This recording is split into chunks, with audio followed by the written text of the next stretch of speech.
இப்பொழுதும் கூட ஆண்டவருடைய வார்த்தைகளை கேட்பதற்கு முன்னால் கர்த்தர் கொடுத்த வார்த்தைகளை நீங்கள் இன்னும் அதிகமாய் கேட்கணுன்னா நீங்கள் யூடியூப் சேனலில் ஜாய்ஸ் ஜே ஜான்கிற அந்த யூடியூப் சேனலில் இன்னும் அதிகமாய் ஆண்டவருடைய வார்த்தைகளை கேட்கலாம், கேட்டு சப்ஸ்கிரைப் பண்ணலாம், மற்றவர்களுக்கும் ஷேர் பண்ணலாம். கத்தநல்லவர் ஆமென் அல்லேலூயா. ஜாய்ஸ் ஜே ஜான்கிற யூடியூப் சேனல் கத்தநல்லவர். வாட்ஸ்அப்பில் இந்த மெசேஜை நீங்கள் கேட்கணுன்னா எஸ்எம்எஸில் உங்கள் நம்பரை அந்த ஸ்க்ரீனில் பார்க்குற நம்பரில் அனுப்பலாம். கத்தநல்லவர் ஆமென் அல்லேலூயா. நீங்கள் கேட்டு ஆண்டவருடைய வார்த்தைகள், கர்த்தருடைய சுத்த வார்த்தைகளை கேட்டு பயன்பெறலாம்.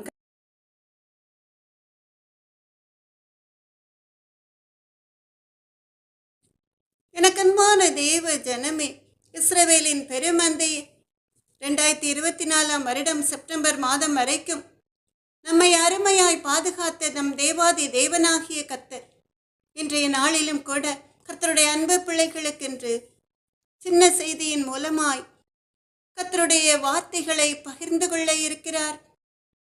அதற்கு முன்பாக நம் தேவாதி தேவனாகிய கர்த்தரை நோக்கி ஒரு சின்ன ஜெபத்தை ஏறெடுத்து பாடலை பாடி செய்தி வேளைக்கு நாம் கடந்து செல்லலாமா? கர்த்தர் நல்லவர். பரலோகத்தில் சிங்காசனத்தில் வீற்றிருக்கிற சர்வ வல்லமையுள்ள தேவாதி தேவனாகிய கர்த்தாவே, பேசுகிறவர்கள் நீங்கள் அல்ல, உங்கள் பிதாவின் ஆவியானவர் சொன்ன தேவாதி தேவனாகிய கர்த்தாவே, என்னை மறைத்து நீங்க வெளிப்படுங்க ராஜா. உடைய பிரசன்னம், உடைய மகிமை, உடைய கிருபை மது மகள் மேல் அளவில்லாமல் ஊற்றப்பட்டும் அப்பா. இயேசுவே எங்கள் அன்பு நல்ல தகப்பனே, உடைய அன்பு பிள்ளைகள் உடைய வார்த்தைகளை கேட்டு நீர் காட்டுகிற பரிசுத்த பாதையில் முன்னேறி செல்ல கிருபை அளித்திருளுங்க எங்கள் அன்பு நல்ல தகப்பனே. இயேசுவின் நாமத்தாலே ஜெபத்தை ஏறெடுக்கிறேன் ராஜா. இப்பொழுதும் கூட நாம் எல்லாரும் சேர்ந்து ஒரு அருமையான பாடலை பாடலாமா? கர்த்தர் நல்லவர்.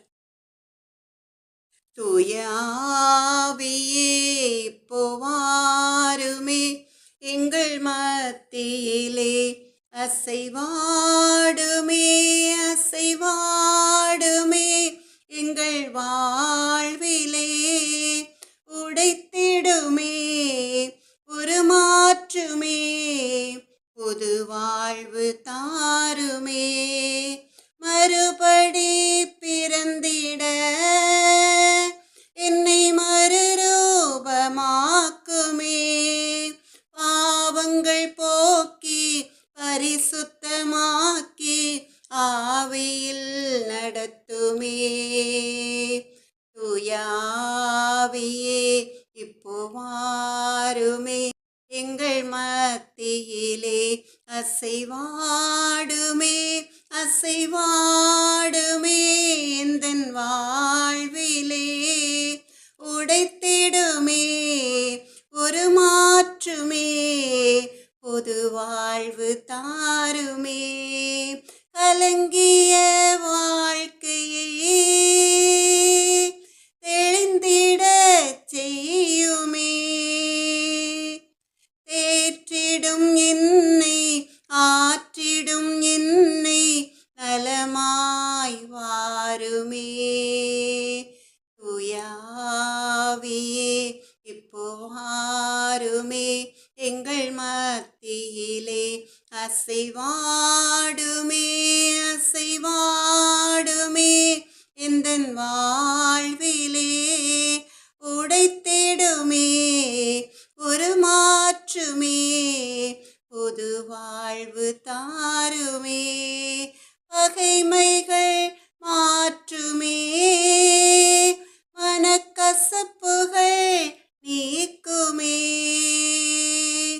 அன்பினை பொழிந்து அருளினை ஈந்து அமைதியை தாருமே.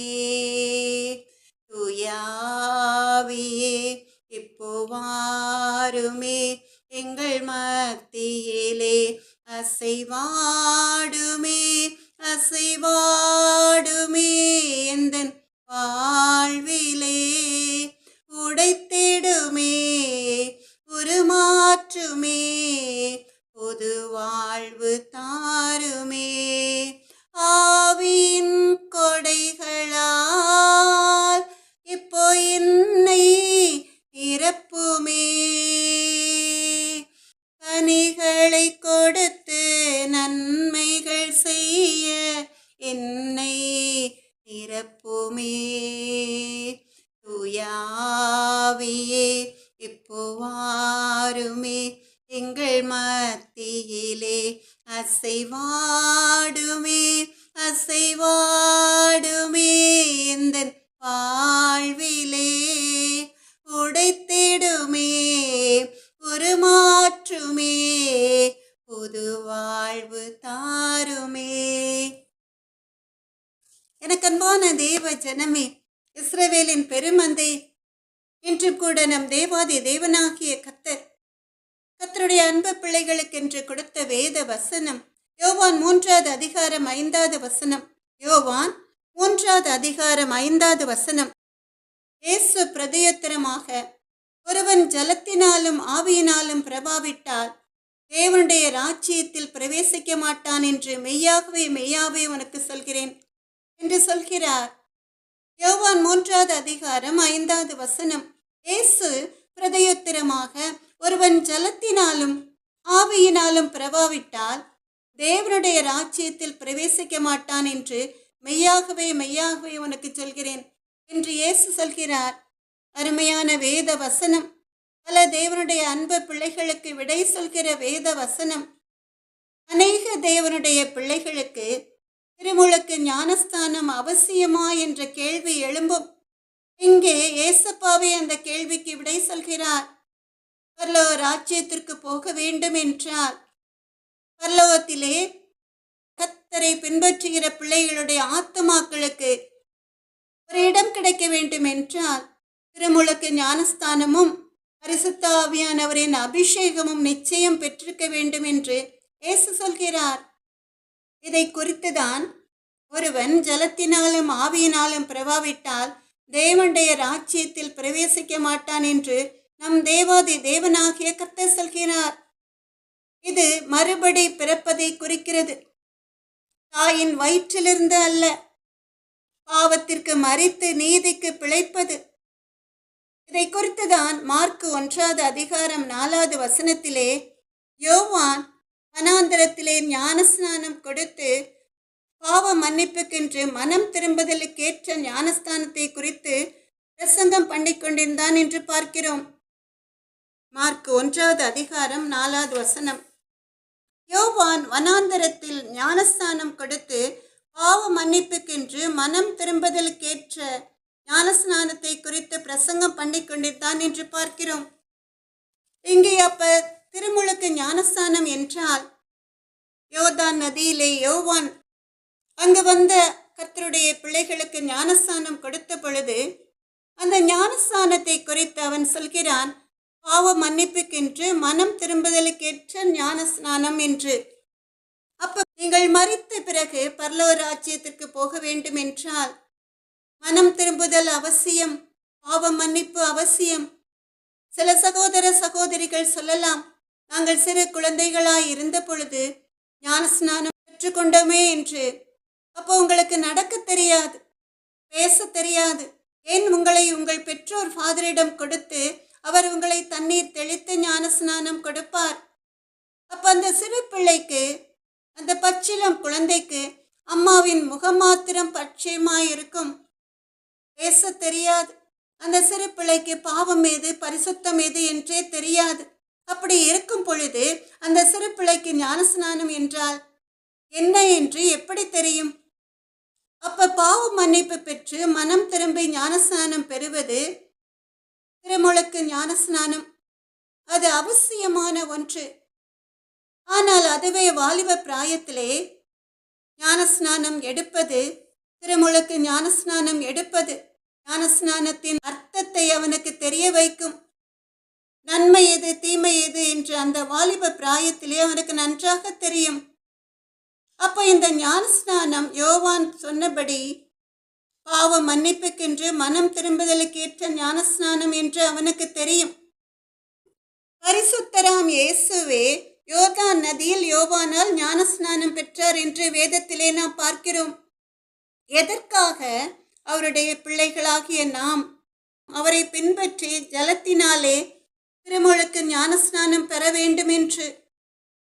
எனக்கன்பான தேவ ஜனமே, அப்ப பச்சிளம் குழந்தைகளாய் இருந்த பொழுது எடுக்கிற ஞானஸ்நானத்தை காட்டிலும் திருமுழுக்கு ஞானஸ்நானம் கர்த்தருடைய பிள்ளைகளுக்கு, இஸ்ரவேலின் பெருமந்தைகளுக்கு உகந்த ஒன்று. அப்போஸ்தலர் 2வது அதிகாரம் 38வது வசனத்திலே, அப்போஸ்தலர் 2வது அதிகாரம் 38வது வசனத்திலே பேதுரு சொல்கிறபடி, நீங்கள் மனம் திரும்பி ஒவ்வொருவரும் பாவ மன்னிப்புக்கென்று இயேசு கிறிஸ்துவின் நாமத்தினாலே ஞானஸ்நானம் பெற்றுக்கொள்ளுங்கள், அப்பொழுது பரிசுத்த ஆவியின் வரத்தை பெறுவீர்கள். நீங்கள் வளர்ந்து உங்கள் பாவங்களுக்கு மன்னிப்பு கேட்டு மனம் திரும்பி ஞானஸ்நானம் பெறுவீர்கள் என்றால் இரட்டிப்பான நன்மை உங்களுக்கு ஜலத்தினாலும் ஆவியினாலும் பிறப்பது. ஒன்று திருமுழுக்கு ஞானஸ்நானம், மற்றொன்று பரிசுத்த ஆவியானவரின் அபிஷேகம். அதனால் உங்களுக்கு கிடைக்கும் ஆசீர்வாதம் என்ன? பரலோக ராஜ்யத்திலே ஏசப்பாவுடன் சந்தோஷமான வாழ்வு. இதை அறிந்துதான் அமெரிக்காவிலே கோரசான் நியூமன் யூனிவர்சிட்டியிலே படித்து கொண்டிருக்கிற வாலிப பிள்ளைகள், ஈகிள்ஸ் ஃபுட்பால் டீமை சேர்ந்த 31 கால்பந்து வீரர்கள் ஆகஸ்ட் 21ஆம் தேதி தண்ணீரிலே மூழ்கி ஞானஸ்நானம் பெற்றார்கள். எதற்காக? பரிசுத்தராம் இயேசுவை பின்பற்றி நடந்து உலகத்திலே சந்தோஷமான வாழ்க்கை அனுபவித்த பிறகு பரலோக ராஜ்யத்திலே என்றென்றைக்கும் அழிவில்லாத அந்த சந்தோஷமான வாழ்வை சுதந்திரத்துக் கொள்வதற்காக எவ்வளவு சந்தோஷமான காரியம். அவர்களைப் போல நம் இந்திய தேசத்திலும் மனம் திரும்புதலுக்கேற்ற ஞானஸ்நானத்தை வாலிப பிள்ளைகள் முதல் பெரியவர்கள் வரை உள்ள அத்தனை பேரும் ஞானஸ்நானத்தை பெற்றுக்கொண்டால் அது எவ்வளவு சந்தோஷமாக இருக்கும். அதற்காக நாம் எல்லாரும் ஒன்று கூடி ஜெபிக்கலாமா? கர்த்தர் நல்லவர். ஆனால் ஒன்று, திருமுழுக்கு ஞானஸ்தானம் பரிசுத்த ஆவியானவரின் அபிஷேகத்தை பெற்றுக்கொண்டு பாவத்திலே தொடர்ந்து ஜீவித்தால் பரலோக இன்பத்தை பெற்றுக்கொள்ள முடியாது. எபிரேயர் 12வது அதிகாரம் 14வது வசனத்தின்படி, பரிசுத்தம் இல்லாமல் ஒருவனும் கர்த்தரை தரிசிப்பதில்லையே, பரிசுத்தம் இல்லாமல் ஒருவனும் தேவனுடைய ராஜ்யத்திற்குள் பிரவேசிக்க முடியாது. எனக்கு அன்பான தேவ ஜனமே, இஸ்ரவேலின் பெருமந்தையே, இதை அறிந்து உணர்ந்து கர்த்தருடைய வார்த்தைகளை கேட்டுக்கொண்டிருக்கிற கர்த்தருடைய அன்பு பிள்ளைகள், உங்களுக்கு தெரிந்த எல்லாரிடமும் திருமுழுக்கு ஞானஸ்தானம் பெறாத உங்கள் உற்றார் உறவினர்களிடம், உங்கள் குடும்பத்தாரிடம், உங்களுக்கு தெரிந்தவர்களிடம் அதன் அவசியத்தை சொல்லி கர்த்தருடைய நாமத்தை அவர்கள் மகிமைப்படுத்தும்படியாய் திருமுழுக்கு ஞானஸ்நானம் பெற்றுக்கொள்ள அவர்களை வழிநடத்துவீர்களா? திருமுழுக்கு ஞானஸ்நானம் பெற்றுக்கொண்டு பரிசுத்த ஆவியானவரின் அபிஷேகத்தை பெற்றுக்கொண்டு பரிசுத்த ஜீவியம் ஜீவித்து சர்ச்சைகளுக்கு சென்று சபைகளுக்கு சென்று கர்த்தருடைய நாமத்தை அவர்கள் மகிமைப்படுத்த கர்த்தர் கிருபை அளிப்பாராக. ஆமென். அல்லேலூயா. கர்த்தர் நல்லவர்.